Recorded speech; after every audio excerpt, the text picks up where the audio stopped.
Indian media की पूरे भारत में इस वक्त ये तस्वीरें जो आप देख रहे हैं वो रामायण मंचन की है। मोदी साहब ने थाईलैंड में रामायण देखी है। पूरा भारत इस ब्रेकिंग न्यूज को देख रहा होता है।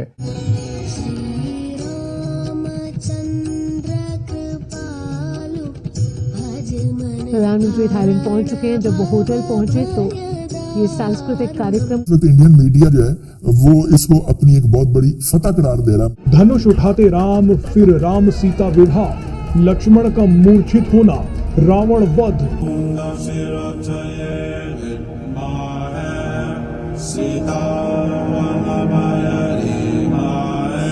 और इंडिया का जो गठजोड़, बढ़ती हुई नजदीकियां पाकिस्तान के पेट में मरोड़े भी बढ़ा रही। हमारे बच्चे को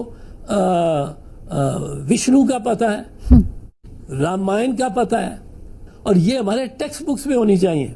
अब आप कहेंगे थाईलैंड में रामायण देखी है? एग्जैक्टली ऐसा ही हुआ है। मेल मिलाप और खित्ते में बढ़ते असर रसूख का ये सिलसिला यहीं तक महदूद नहीं। प्रेस रिलीज आई है और जिसको बीबीसी ने भी कोट किया है और जिसको इंडियन मीडिया ने अपने तरीके से रिपोर्ट किया है, उसमें जो सबसे इम्पोर्टेंट बात है वो ये, क्योंकि थाईलैंड ने भारत के प्राइम मिनिस्टर को अपना वर्जन रामायण का अपना वर्जन दिखाने के लिए तैयार कर रखा था। दूसरों की तरक्की और खुशी से भी कोशिश करें कि जलना छोड़ दें। और वहां पर जब वो पहुंचे तो उनको बहुत जबरदस्त तरीके से एक तो वेलकम किया गया मोदी साहब को, दूसरा वहां पर रामायण थिएटर करके यानी उसको स्टेज करके दिखाया गया, स्टेज किया गया रामायण को। और कहते हैं इनके मीडिया वाले कि ये 75 साल में पहली मर्तबा। मैं फिर भी कहूंगा कि ये कोई चॉइस नहीं है, या कि ये कोई बात नहीं है कि जी भारत चाहता है तो वो होने दे रहे हैं। हम कहाँ पे खड़े हैं? हमारी अवाम। मोदी ने अपने आप को ग्लोबल साउथ का लीडर साबित कर दिया है, पहले से ही कर रखा है, ये नहीं है कि पहली दफा है।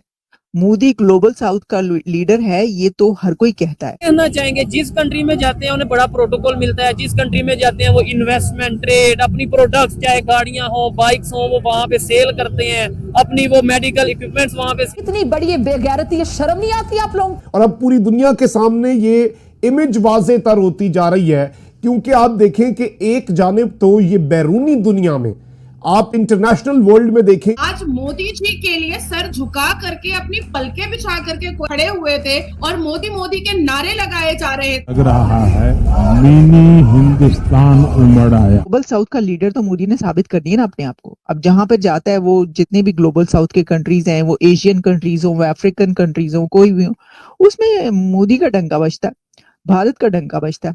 भारत ग्लोबल साउथ का लीडर बन चुका है, कब का बन चुका है, और अब तो वो उसको लीड कर रहा है। अब तो सब जानते हैं ये बात। भारत का जो एक था ना गुरूर और तकब्बुर जो था, ये 56 इंच की छाती वाला बंदा जो है, जो चढ़ाई करता था और हर बात में बताता था कि वो इतना खौफनाक है। यहाँ फ्रेंड्स कोई नहीं होते, इंटरेस्ट होते हैं और हर मुल्क अपना इंटरेस्ट। एक हमारी अप्रोच ही जैसे गलत रही है और हमने गलत यानी जानिब से जो है वो हमेशा चीज़ों को एक्सेस किया है और उस तरह। लेकिन ये क्या इसकी एक वजह क्या ये भी है कि हमारी मिट्टी से किसी को उस तरह मोहब्बत ही नहीं? क्या हम में हुब्बुल वतनी की कमी रही है कि हमने सही उसको डायरेक्शन पे डाला ही नहीं मुल्क को? पाकिस्तान को खित्ते और दुनिया में तनहा करने की जो साजिशें इंडिया ने की, सूरत हाल है ना, उसको बयान करने के लिए बड़े छोटे से पर्दे। इंडिया का प्राइम मिनिस्टर जब कहीं पहुंचता है तो इससे उलट बात होती है, और वो ये करते हैं कि इंडिया के कल्चर की कोई ना कोई चीज लेकर उनको दिखाई जाती है। Benefited from our thinking. मैं आज कह रहा हूं, खुल के कह रहा हूं, इंडिया के बड़े leader prime minister level accepted this. जय हिंद दोस्तों, द लर्निंग में आपका स्वागत है। भारत के पड़ोसी देश में रामायण का मंचन होते देख पाकिस्तान को लगी मिर्ची। पाकिस्तान सनातन धर्म की ताकत देख बौखला पड़ा है।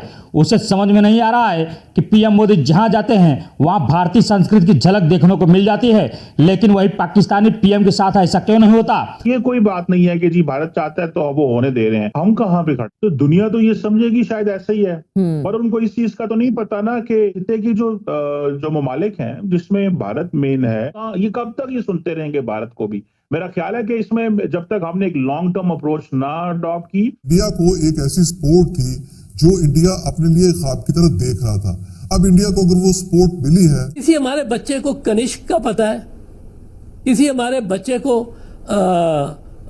विष्णु का पता है, रामायण का पता है, किसी को नहीं पता, किसी को। और ये हमारे टेक्स्ट बुक्स में होनी चाहिए। हमारे हीरोज जो है उनमें भगत सिंह है, उनमें अहमद खान खरल है, उनमें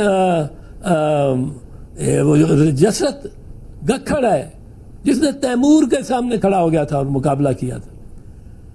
हम समझते हैं कि हम ये सिखाते हैं अपने बच्चों को, बस नहीं हमलावर आता रहा शुमाल की तरफ से और हम पे हुकूमत करता रहा, या हम उसके साथ चल के दिल्ली पहुंच गए हैं उसकी पनाह में और उसके साथ में, और हमने वहां लूट मार की है। ये हमारा कल्चर है। वजह ये है कि वहां का culture the most Asian culture है, और जिन कंट्रीज में वो जाते हैं उनकी भी टाइज कहीं ना कहीं से उस कल्चर के साथ निकल आती। कि थाईलैंड ने एक स्टैंप जारी की और उस स्टैंप पर म्यूरल रामायण का था।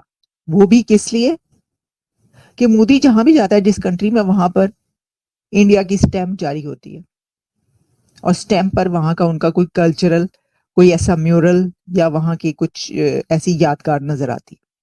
ने लीडर बन के दिखाया। लीडर बनने के लिए, और वो भी ग्लोबल साउथ का या किसी एक इतने बड़े पार्ट का जिसमें इतने मेंबर कंट्रीज हो, उसका कोई आसान काम नहीं होता। उसके लिए आपको अपनी पॉलिसीज वैसी करके दिखानी होती है, आपको अपनी इकोनॉमी ऊपर उठाना होती है, और आप दुनिया में अपना नाम बनाते हैं तभी किसी को आप लीडर बन सकते हैं। तो यही उन्होंने लीडर बन के दिखाया। माता की जय के नारे लगाए जा रहे थे, हमारा तिरंगा झंडा सर्वप्रथम रखा गया। 1 by 1 इंडिया जो है वो सारे के सारे इसको विन करने की कोशिश कर रहा है। आपको बता दें कि पीएम मोदी 2 दिन के थाईलैंड दौरे पर थे। वह दौरे के पहले दिन बैंकॉक पहुंचे। इस दौरान उन्होंने रामायण के थाई रूपांतरण राम कियन की प्रस्तुति देखी। राम कियन को थाईलैंड में राष्ट्रीय महाकाव्य के रूप में माना जाता है। यह पहली बार नहीं है पीएम मोदी के विदेश दौरे पर उनके स्वागत में भारत के सनातन धर्म की झलक पेश की गई हो। इसके पहले भी ऐसा होता आया है। थाईलैंड में रामायण के मंचन से पाकिस्तान को मिर्ची लगना तो तय था, और हुआ भी ठीक वैसे ही। आज के लिए बस इतना ही। वीडियो कैसा लगा हमें कमेंट कर जरूर बताएं। चैनल पर नए हैं तो लाइक, सब्सक्राइब और शेयर करना ना भूलें।